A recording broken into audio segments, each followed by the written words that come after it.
अनपेक्षित प्रेम भाग 24. सगळेजण देवळाजवळ आले.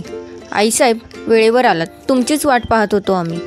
सूरज पुढे येत म्हणाला, अक्कासाहेब चला आत, पालखीची पूजा करा आणि आम्हालाही पालखी उचलू द्या. आबासाहेब कुठे आहेत?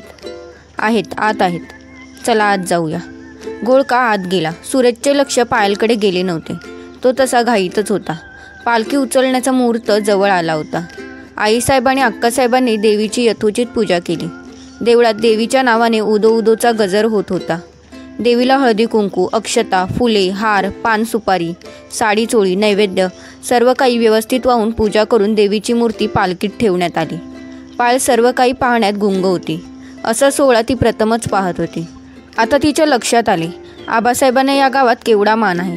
लोक देवीच्या दर्शनाबरोबर त्यांनाही नमस्कार करीत होते. आबासाहेबांचा रुबाब काही औरच होता. त्याचवेळी तिचे लक्ष सूरज आणि महेंद्रसिंहाकडे गेले आणि ती पाहतच राहिली. दोघे त्यांच्या वेशभूषेत अतिशय स्मार्ट वाटत होते. सुरवार, जब्बा आणि फेटा अतिशय देखणे दिसत होते दोघे.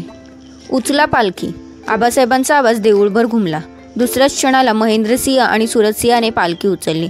पुढे महेंद्रसिंह होता आणि मागच्या बाजूला सूरजसिंह. आईसाहेब पुढे झाल्या. त्यांनी बायजाच्या हातातली कळशी घेतली. सूरजसिंहाच्या आणि महेंद्रसिंहाच्या पायावर त्यातले पाणी ओतले. दोघांना कुंकवाचा नाम ओढला. आरती ओवाळली. पालखीची पूजा केली. पालखी फुलांनी छान सजवलेली होती. आईसाहेबांच्या नंतर अक्कासाहेब पुढे झाल्या. त्या पूजा करू लागल्या. त्यावेळी आईसाहेबांनी पायलला पुढे येण्याची खूण केली. पायल पुढे झाली. अक्कासाहेबांनंतर तुम्ही पूजा करा. आधी या दोघांच्या पायावर पाणी घाला. त्यांना नाम ओढा. आरती करा आणि नंतर पालखीची पूजा करा. देवीची पूजा करा, समजले? हो, तुम्ही पूजा करताना मी पाहत होते. अक्कासाहेबांनी पूजा केली. पायल पुढे गेली. ती महेंद्रसिंहाच्या पायावर पाणी घालत होती आणि महेंद्रसिंह विचार करीत होता, ही कोण? पहिल्या 5 जणीत मान मिळाला आहे. त्याचवेळी पायलने त्याला नाम ओढण्यासाठी हात पुढे केला. पायल त्याचे देखणे रूप पाहत होती, तर महेंद्रसिंह तिला या वेशभूषेत पाहून आश्चर्यचकित झाला होता. तिचे हे रूप त्याला खूप आवडले होते आणि ते त्याच्या डोळ्यातून पायललाही समजले होते. ती अक्षता टाकून त्याला आरती करीत होती. महेंद्रसिंहाच्या डोळ्यात कौतुक होते. ओठांवर समाधानाचे हास्य होते. ते बघून आपण हा साजशृंगार केल्याचे सार्थक झाल्याची भावना तिच्या मनाला स्पर्शून जात होती. वैभव त्याच्या कॅमेऱ्याने शूटिंग करीत होता. किरण फोटो काढीत होता. पायल सूरजला ओवाळण्यासाठी मागे गेली. पायलला त्या वेशात पाहून सूरज बोलून गेला, पायल, हाऊ ब्युटिफुल, काय क्लास दिसतेस. मी मगाशी ओळखलेच नाही तुला. तूही छान दिसतोस या वेशात. तिने सूरजला ओवाळून पालखीची पूजा केली. देवाला हळदी कुंकू लावून नमस्कार केला. ती बाजूला झाली. तिची जागा दुसऱ्या कोणी घेतली. पायल बाजूला होऊन सर्व काही डोळ्यात साठवीत होती. असा प्रसंग पुन्हा आपल्या आयुष्यात येणार नाही हे तिला माहिती होते. बरेच झाले आपण यात्रेसाठी थांबलो आणि त्याहून बरेच झाले आपण काल इथे पोहोचलो असे तिला वाटले. 5 जणींनी पालखी पूजन केले होते. पालखी देवळाबाहेर पडली. देवीच्या नावाने चांगभलचा गजर सुरू झाला. आत्तापर्यंत देवळाबाहेर तोबा गर्दी जमली होती. पालखीच्या मागे जमाव जाऊ लागला. गावातील बायका रस्त्यांवरून हळदी कुंकवाचे सडे घालू लागल्या. त्यावरून पालखी जाऊ लागली. अतिशय निर्मळ मंगलमय वातावरण होते. अधूनमधून पालखीच्या पुढे फटाके वाजू लागले होते. पालखीवर फुलांचा वर्षाव होत होता. बायका देवळातच थांबल्या होत्या. आईसाहेब आता पुढे? पायलने विचारले. पालखी फिरून येईल थोड्याच वेळात. पालखीची पुन्हा पूजा करायची आणि देवळात पालखी घ्यायची, म्हणजे इथले आपले काम संपले. एवढा वेळ पालखी ते दोघेच वाहणार? नाही, देवळातून थोडे पुढे गेले की पालखीला खांदा द्यायला इतर मानकरीही येतात. मी बाहेर जाऊन जरा बघू? अवश्य जा. सोनल, चल जरा बाहेर बघूया. दोघी देवळाबाहेर पडल्या. बाहेर गर्दीला उधाण आले होते. वाव, छान वाटते ना? पायल, तुला इथले सर्व आवडते, लक्षात आले आहे माझ्या. तू काही म्हण, पण हे वेगळे पण मला आवडले आहे. असे वेगळे यापूर्वी मी फक्त पिक्चरमध्ये पाहिले आहे. आज प्रत्यक्षात पाहते. आता काय करायचे आहे? अगं पालखी परतू दे, मग काय ते ठरवू. त्यावेळी संपत सावकार तिच्या पुढे आपल्या साथीदारांसह आला. नमस्कार. त्याने अदबीने पायलला नमस्कार केला. ओ नमस्कार, कधी आलात? आत्ताच येतोय. पालखीचे दर्शन घेतले आणि इकडे चालू आहे. तुम्ही केव्हाच्या आलात? रात्रीच पोहोचलोय. मला बी घोर पडला होता तुम्ही वेळेवर पोहोचला की नाही. त्या देवाला काळजी असतेच. सोनल त्यांच्याकडे आश्चर्याने पाहत होते. शेवटी न राहून तिने पायलला विचारलेच, पायल, हे कोण? तुझ्या कसे ओळखीचे? हे संपत सावकार. यांनी आम्हाला बरीच मदत केली. त्यांच्याकडेच आम्ही राहिलो होतो. हे येतील थोड्या वेळात. त्यांना भेटा, वाट पाहतात तुमची.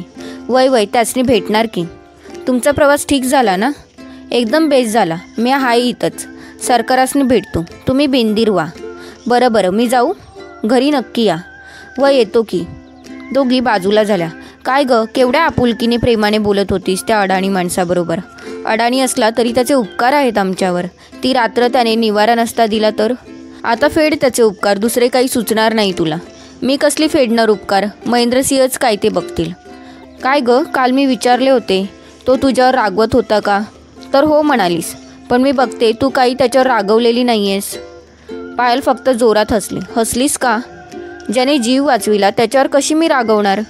असं म्हणजे उपकाराचे ओझे आहे तर असं म्हणू शकतेस. आणि त्यांचे ते उपकार मला उतरताही येणार नाही. थँक्स म्हणायचे. शब्दांनी उपकाराची परतफेड? मग तू काय करणार? काहीच करू शकत नाही मी. बोलता बोलता पायलचे डोळे भरून आले. आणि त्याने तुझ्यावर काढलेला राग तो विसरून जायचा. मला नाही बाई विसरता येणार. तो तुझा दृष्टिकोन झाला. जाऊ दे, या विषयावर आपला वाद होईल. असं असेल तर मग हा विषय इथेच थांबूया. ढोल ताशांचा आवाज येऊ लागला. सोनल, बहुतेक पालखी परत येते. चल आपण देवळात जाऊया. दोघीजणी देवळात आल्या. देवळातही गर्दी वाढली होती. पायल, बरे झाले तुम्ही आलात. या गर्दीत आम्हाला तुमची काळजी वाटत होती. आईसाहेब, आम्ही लांब गेलो नाही, जवळच होतो. थोड्याच वेळात पालखी आली. पुन्हा महेंद्रसिंह सुरजसिंहच्या पायावर पाणी घालून आरती केली आईसाहेबांनी. आईसाहेबांनी नारळ फोडला आणि पालखीने देवळात प्रवेश केला. अशा रीतीने पालखी सोहळा पूर्ण झाला होता आणि आता खऱ्या अर्थाने जत्रेला सुरुवात झाली होती. महेंद्रसिंहला मोकळे झालेले पाहून पायल त्याच्याजवळ गेली. संपत सावकार आलेत. तुम्हाला भेटले? मगाशी भेटले. बरे झाले. का हो, तुम्हाला असे पाहिले त्यांनी? अच्छा, म्हणजे मला अशा कपड्यात पाहून त्यांना मी तुमच्या घरातलीच हे सिद्ध झाले. बरोबर. आज तुम्ही तुमच्या नेहमीच्या ड्रेसमध्ये असता तर आपले भिंग फुटले असते. बरे झाले. मला अक्कासाहेबांचे उपकारच मानले पाहिजेत. आम्हाला सुद्धा. बरे, मी शोधतो सावकारांना.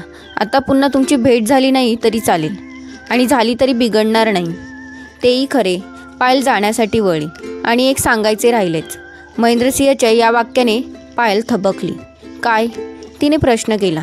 आज तुम्ही छान दिसता. पायलच्या चेहऱ्यावर हसू आले. थँक्यू. पायल बाजूला झाली. तिचे इतर मित्र जवळ आले. पायल, चल जत्रा बघूया. 1 मिनिट, मी आईसाहेबांना सांगते.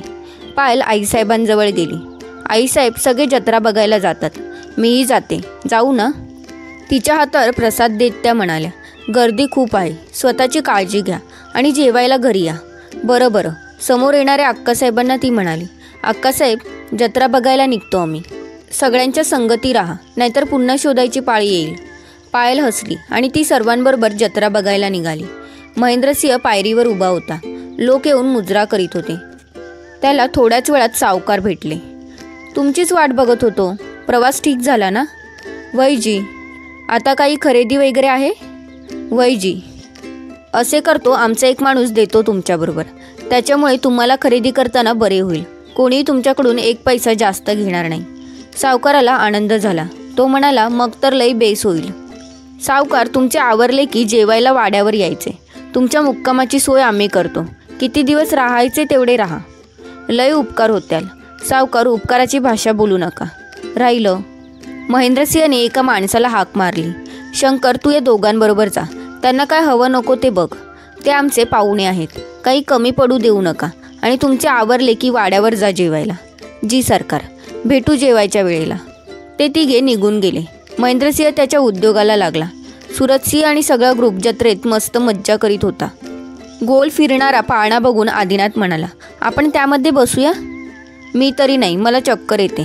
पायल म्हणाली, हा तर किती लहान आहे. मला तरी मेरी गो राऊंडमध्ये बसायला आवडते. सोनल म्हणाली, तुम्ही बसा, मला आग्रह करू नका. पायल सोडून त्यामध्ये बसण्याची सगळ्यांची तयारी होती. सुरजसिंहला बघून गर्दीने आपसुकच त्याला पाळण्यात बसण्यासाठी प्राधान्य दिले गेले. सगळेजण पाळण्यात बसले. पाळणा फिरवण्यात येऊ लागला. पायल पाहत होती आणि त्याचवेळी तेथे महेंद्रसिंह आला. तुम्ही बसला नाहीत? मला भीती वाटते. तुम्ही एवढ्या धाडसी आहात आणि यामध्ये बसायला घाबरता? मी कधी बसले नाही. असेच कोणीतरी म्हटलेले लक्षात आहे. पाळणा खाली येताना पोटात गोळा येतो. अनुभवायचा तरी एकदा. मनात भीती बसली आहे. आता काढून टाकणार भीती? कशी? एकदा त्यामध्ये बसून. एकटी बसू शक्य नाही. आम्ही सोबत करू? चालेल, पण आता नाही. आता करूनच दाखवायचे. दोघांची अशी बोलणी चालली होती. तोपर्यंत पाळणा थांबला. एक एक उतरू लागले. सोनल पायलच्या जवळ आली. पायल, मस्त मज्जा आली. दादासाहेब तुम्ही इथे? किरण म्हणाला. असंच यावं वाटलं. बरे झाले आलात, आदिनाथ म्हणाला. यांना सोडून तुम्ही कसे काय बसलात? दादासाहेब ती घाबरते आहे, सूरज म्हणाला. किती विनवण्या केल्या, ऐकलं नाही म्हणून आम्ही बसलो, वैभव म्हणाला. आता त्या बसणार आहेत. दादासाहेब तसे होणार नाही, सूरज म्हणाला. पायल, चल बसूया. पाण्यात बसण्यासाठी पायल त्याच्या मागे जाऊ लागली आणि सर्वांना आश्चर्य वाटले. पायल, बेस्ट ऑफ लक, सूरज ओरडला. पायलने वळून सर्वांना हात केला आणि ती पाळण्यात बसली. तिच्या शेजारी महेंद्रसिंह बसला. हळूहळू सगळे पाळणे भरले आणि मग पाळणा फिरवण्यात येऊ लागला. पायलचे सगळे मित्र ओढून तिला कमॉन पायल म्हणू लागले. पायल खूप घाबरली होती. तिने डोळे गच्च झाकून घेतले. पाळणा स्पीड घेऊ लागला आणि तिने घाबरून महेंद्रसिंहला गच्च पकडले. मला भीती वाटते, प्लीज थांबवा. अजिबात थांबणार नाही, महेंद्रसिंह असे म्हणताच पायलने आणखीन त्याला घट्ट पकडले. त्याच्या खांद्यावर तिने डोके ठेवले. तिच्या पोटात गोळे येत होते. पायल, तुम्ही नीट बसा आणि डोळे उघडून बघा. काही होणार नाही, माझ्यावर विश्वास ठेवा. पण पोटात कसे तरी होते आहे. काही होणार नाही, तुम्ही मनाचा निर्धार करा. उघडा डोळे, उघडा. पायलने प्रयत्न केला. डोळे किलकिले करून तिने पाहिले. पुन्हा मिटून घेतले. खरेच हो, मला जमणार नाही. सर्व काही जमणार आहे, प्रयत्न करा. पायलने पुन्हा डोळे उघडले. बघा किती छान वाटते आहे. तुमचे सगळे मित्र तुम्हाला हात हलवून दाखवित आहेत. इकडे बघा बरे, जत्रेचा नजारा केवढा छान दिसतोय. पाळणा उंचावर गेला की बघा, जत्रेचे सगळे रूप डोळ्यात साठवता येते. बघा बरे. पायलने डोळे उघडले. प्रथमच ती पाहत होती. तिनेही सर्वांना हात हलवून दाखविला. तिला स्वतःला खूप आनंद झाला. आपण सगळीकडे पाहू शकतो याचे तिला बरे वाटले. ती आनंद घेऊ लागले. पाळणा थांबू लागला. महेंद्रसिंहने पाळणा चालविणाऱ्यांना पाळणा सुरू ठेवण्यासंबंधी ओरडून सांगितले. त्यामुळे पाळणा बराच वेळ सुरू होता. आता थांबूया पाळणा, महेंद्रसिंहने विचारले. चालेल. कसे वाटले? मजा आली. महेंद्रसिंहने पुन्हा ओरडून पाळणा थांबवण्याची सूचना केली. पाळणा हळूहळू थांबू लागला. तुमच्यामुळे मी साहस करू शकले, थँक्स. महेंद्रसिंहच्या चेहऱ्यावर हसू आणि डोळ्यात समाधान होते. उतरल्यानंतर महेंद्रसिंहने सर्वांचा निरोप घेतला. तो हसून निघून गेला. श्रोतहो, या कथेचा पुढचा भाग पाहण्यासाठी खाली दिलेल्या लिंकवर क्लिक करा. इथे तुम्हाला पुढचा भाग मिळून जाईल. तसेच चॅनलवर नवीन असाल तर चॅनलला सबस्क्राईब करा आणि पुढील व्हिडिओचे नोटिफिकेशन त्वरित मिळण्यासाठी बेल बटन ऑन करा. कथा आवडली असल्यास लाईक, शेअर आणि कमेंट करा. तुमचा प्रतिसाद आमच्यासाठी खूप महत्त्वपूर्ण आहे.